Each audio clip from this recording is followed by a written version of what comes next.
عن أبي سعيد الخدري رضي الله تعالى عنه قال নবীজির সাহাবী হযরত আবু সাঈদ খুদরি রাদিয়াল্লাহু তাআলা আনহু থেকে বর্ণিত তিনি হাদিস বর্ণনা করেছেন قال رسول الله صلى الله عليه وسلم প্রিয় নবীজি মুহাম্মদ রাসূলুল্লাহ সাল্লাল্লাহু আলাইহি ওয়াসাল্লাম বলেছেন বাইনা আনা নাইমুন একদিন আমি ঘুমিয়েছিলাম রাআইতুন নাসা ইউরাদুনা আলাইয়া ঘুমের ভিতরে স্বপ্নের মধ্যে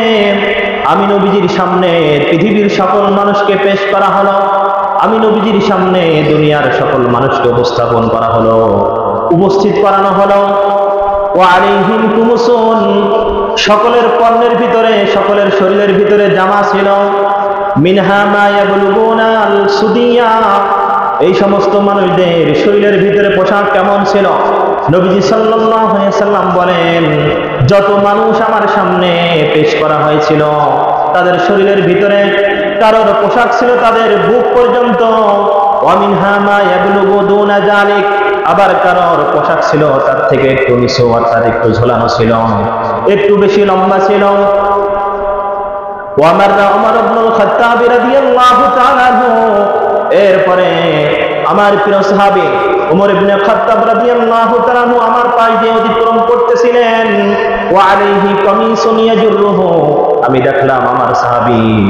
হযরত উমরের শরীরের ভিতরে জামা আছে একবারে টাকনু পর্যন্ত ঝুলন্ত বলেন সুবহানাল্লাহ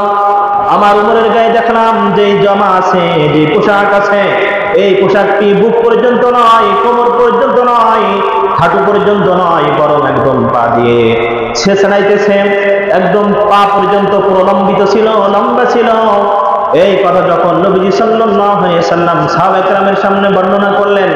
ক্বালু সাহাবায়ে কেরাম নবীজি সাল্লাল্লাহু আলাইহি ওয়াসাল্লামকে প্রশ্ন করলেন মা আউয়ালতা যালিকা ইয়া রাসূলুল্লাহ হে আল্লাহর হাবিব আপনি যে স্বপ্নের কথা আমাদের কাছে উল্লেখ করলেন এই স্বপ্নের ব্যাখ্যা কি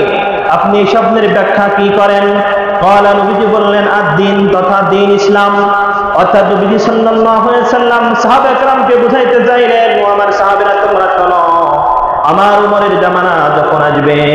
আমার উমর যখন খেলাফত পরিচালনা করবে তার শাসন আমল যখন আসবে তখন দ্বীন ইসলাম মক্কা মদিনার ভিতরে সীমাবদ্ধ থাকবে না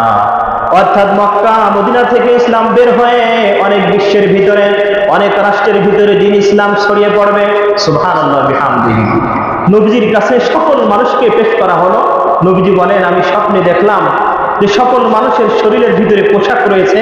কারোর পোশাক রয়েছে মা ইয়াবলুগুনা সুদিয়া কারোর পোশাক বুক পর্যন্ত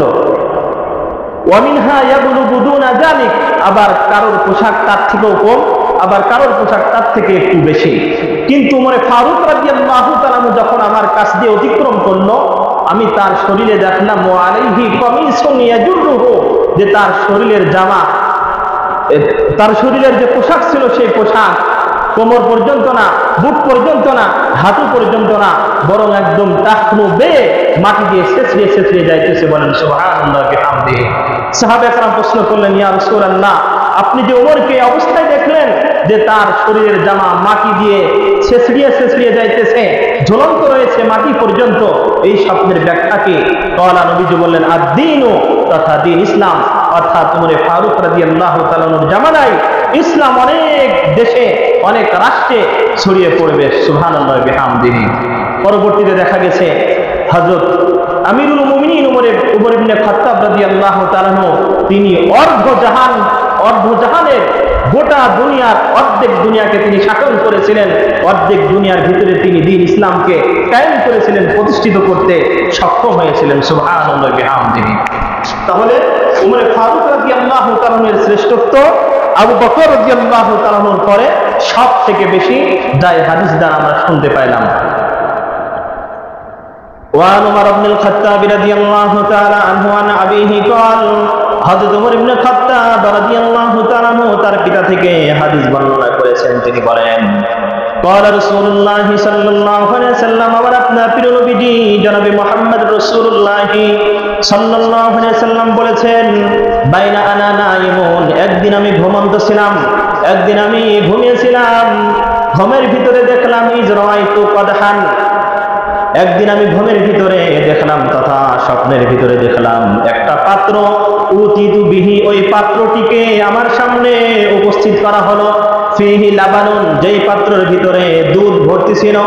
যে পাত্রের ভিতরে কি ছিল বলেন? দুধ ছিল, দুধ। ফাশারিবতু মিনহু, নবীজি সাল্লাল্লাহু আলাইহি সাল্লাম বলেন, ওই পাত্র থেকে স্বপ্নের ভিতরে আমি দুধ পান করলাম। স্বপ্নের ভিতরে আমি নবীজি পরিতৃপ্ত সহকারে দুধ পান করলাম।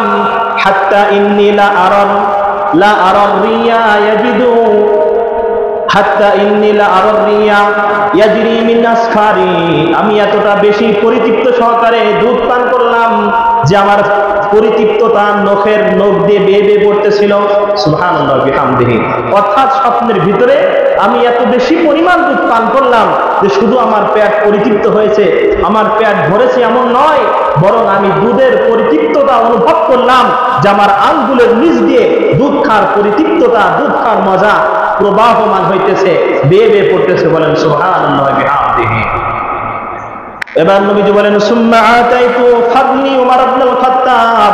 ওই পাত্রের ভিতর থেকে দুধ পান করার পরে যে দুধটুকু অবশিষ্ট ছিল, যে দুধটুকু বাকি ছিল, অতিরিক্ত দুধটুকু আমি আমার সাহাবী ওমর রাদিয়াল্লাহু তাআলাকে দিলাম। এই কথা বলার পরে সাহাবায়ে উত্তর করলেন, সাহাবায়ে উত্তর করলেন, মা আউয়ালতা জানিকা ইয়া রাসূলুল্লাহ, হে আল্লাহর রাসূল, আপনি স্বপ্নের ভিতরে যে দুধ খাইলেন এবং ওমরকে দুধ দিলেন, এই স্বপ্নের ব্যাখ্যা কি? এই স্বপ্নের ব্যাখ্যা আপনি কি করেন? ক্বালা, নবীজি সাল্লাল্লাহু আলাইহি সাল্লাম বললেন, আল ইলমু, অর্থাৎ এই দুনিয়াতে আমার পরে, আমার সাহাবী আবু বকরের পরে যত মানুষ কিয়ামত পর্যন্ত আসবে, সবথেকে বেশি ইলমের অধিকারী হবে আমার সাহাবী হযরত ওমর। সুবহানাল্লাহ বিহামদিহি। অর্থাৎ স্বপ্নের ভিতরে নবীজি নিজে দুধ পান করছেন এবং দুধ পান করার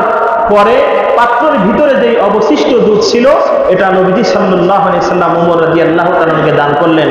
স্বপ্নের এই বিবরণ দেওয়ার পরে সাহাবায়ে কেরাম প্রশ্ন করলেন, ইয়া রাসূলুল্লাহ, মা আউয়ালতা জালিকা, হে আল্লাহর রাসূল, এই স্বপ্নের ব্যাখ্যা কি? আপনি এই স্বপ্নের ব্যাখ্যা কিভাবে করবেন? নবীজি বললেন, আল ইলমু, অর্থাৎ এর দ্বারা উদ্দেশ্য হলো আমার পরে কিয়ামত পর্যন্ত যত মানুষ আসবে, সকল মানুষের থেকে সব থেকে বড় জ্ঞানী হবে আমার সাহাবী হযরত ওমর রাদিয়াল্লাহু তাআলা। সুবহানাল্লাহ বিহামদিহি। সম্মানিত হাজিরিন, স্বপ্নে আমরা অনেক কিছু খাই কি খাই না বলেন? কোনো ব্যক্তি যদি স্বপ্নে দুধ খাওয়া দেখে যে আমি স্বপ্নের ভিতরে দুধ খাইতেছি, তাহলে নবীজি সাল্লাল্লাহু আলাইহি সাল্লামের এই হাদিসের আলোকে বোঝা যায় যে সে অনেক বড় জ্ঞানের অধিকারী হবে, অনেক বড় কি হবে? জ্ঞানী মানুষ হবে। যে কোনো দিক থেকে হোক আল্লাহ তাআলা তার ভিতরে জ্ঞান দান করবেন, যার কারণে স্বপ্নের ভিতরে তাকে দুধ পান করানোর ব্যবস্থা করেছেন।